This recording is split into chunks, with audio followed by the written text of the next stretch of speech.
सुरुवातीला एक महत्त्वाची बातमी आहे। काँग्रेसची जी 7 मतं फुटली ते आमदार गेल्या 2 वर्षांपासून पक्षासोबत नसल्याचं संजय राऊतांनी म्हटलंय।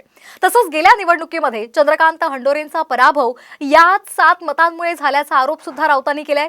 दरम्यान फुटलेल्या आमदारांना 2 एकर जमीन देण्यात आली असा दावा सुद्धा राऊतांनी केलाय।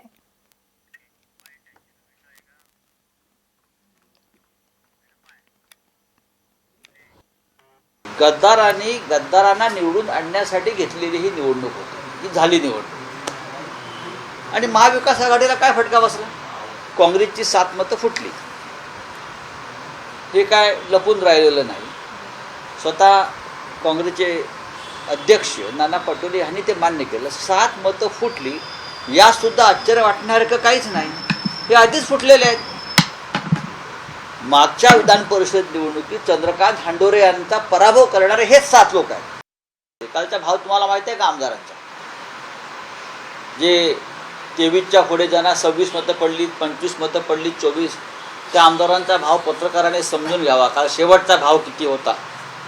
आणि नुसता भाव नव्हता, काही आमदारांना 2 एकर जमीन दिली।